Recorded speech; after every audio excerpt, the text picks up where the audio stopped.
Gremo mi nazaj na samooskrbo in sicer bomo zdaj malo pogledali, kakšne načine kmetovanja imamo pri nas v Sloveniji. Imamo intenzivno kmetijstvo. Intenzivno kmetijstvo, to je tisto kmetijstvo, ki uporablja se pravi ta semena, ki so hibridi, uporablja tudi pesticide, se pravi kemične medikamente za vzgojo.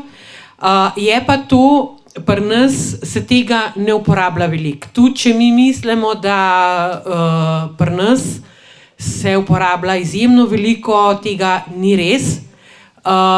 To največ imajo v uporabi Francozi, Nizozemci, Danci, Italijani.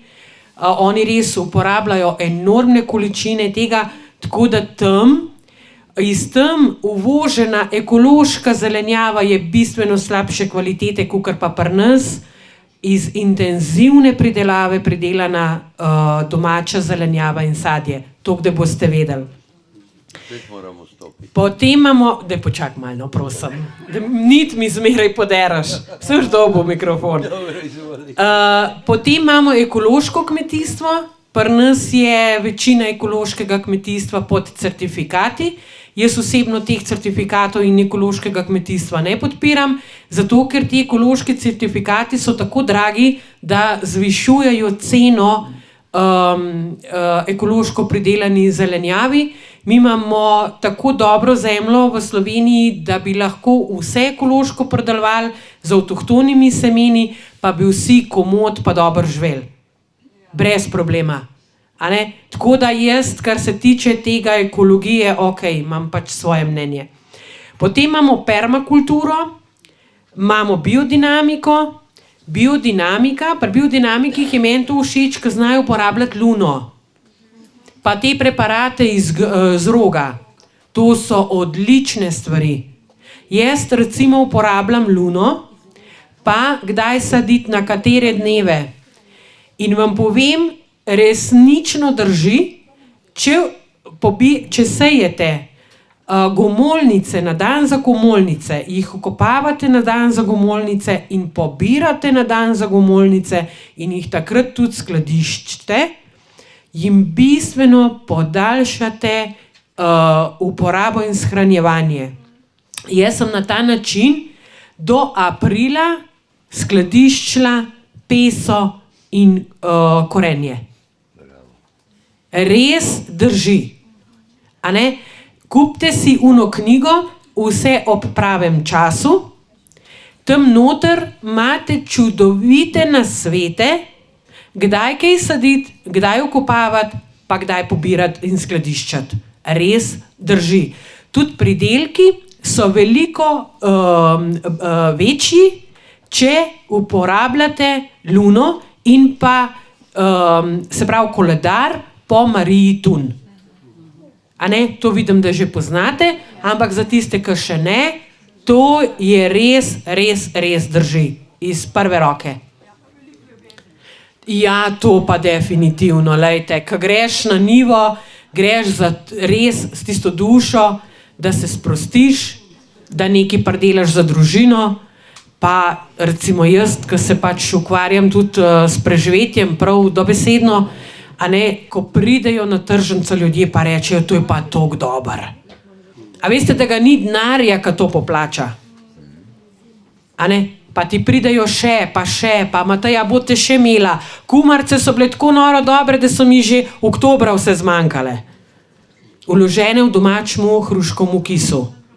A ne? Ne. Tako da, lejte, treba bo delati malo več na količini, vidim.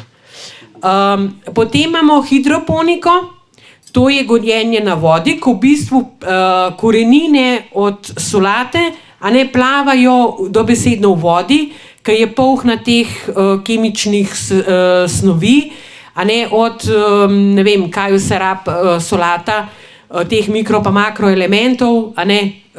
Potem imamo akvaponika, to je tam, ki so ribe. Jaz ne vem, jaz imam tole, to ni, ne, če narase na zemelj, ni to hrana. A ne, to je tisto prazno. Ja, to imajo bolj te intenzivne dežele, Nizozemska, Izrael tudi uporablja, Italija nekaj. Pa Ne, to je, glejte. Na kmetih temu rečejo zadreg štukat. Zadreg štukat je dober, ja, taka hrana. In tukaj imamo mi potrošniki izjemno veliko možnost, da podpremo tistega kmeta, ki kmetuje po nam najbližjih načelih. Zdaj, če bomo mi podprli to sonaravno kmetovanje in od teh kmetov jemali zelenjavo, bomo mi podprli ta način te vrste pridelave. Ne intenzivno, ne ekološko s certifikatom, ampak jaz temu pravim sonaravno. Tako da mi smo tukaj potrošnik, je tukaj tisti, ki usmerja pridelavo in predelavo. Trg pa poj temu sledi. Kakšna je razlika med zelenjavo, ki je vzgojena na soncu, pa ki je vzgojena v rastlinjaku? Jaz bom dala tukaj primer solate pa jagod. Tisti, ki imate vrtove doma, pa imate jagode doma, pa jih kupite v trgovini, ki so večina vzgojene v rastlinjakih. A občutite razliko? Jagoda, ki je vzgojena na soncu, na prostem, je podvržena preživetju. Ona da čez zimo mraz korenine, spomlad je slana spet, pa vzcveti, pa je dež, pa pride kakšna ujma in ona za preživetje vse najboljše hranilne snovi da v plod. Vse najboljše snovi. Zato je tista jagoda, ki je izpostavljena vremenskim razmeram, tako dobra, tako sladka, tako okusna, raven tako iz solato. Isto.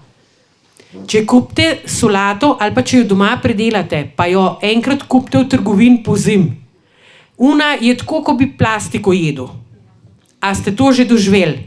Taka jo pa prinesete z vrta, diši. Kuj pade skup, če jo ne navlažimo prej, una z trgovine pa kar drži, pa enkrat so se zgovarjali, da je skozi večje, ko daš v hladilnik, kakor da so ene kapsule za rast noter, in dobesedno so dajali kapsule z rastnim hormonom v kocen solate, zato da ni padla skup. To so te razlike. Tako da boste vedeli, kaj delajo z zelenjavo, ki jo dobite na trgovskih policah. Peteršilj, ki ga vi prinesete z vrta, če ga ne zmočite z vodo ali pa date v vodo, v 2 urah je kaput. On pade skup, kap zadela. V trgovini en teden, pa še kar zelen, pa še kar listi stojijo narazen, kot da bi bil obdelan z eno plastično zadevo, da drži.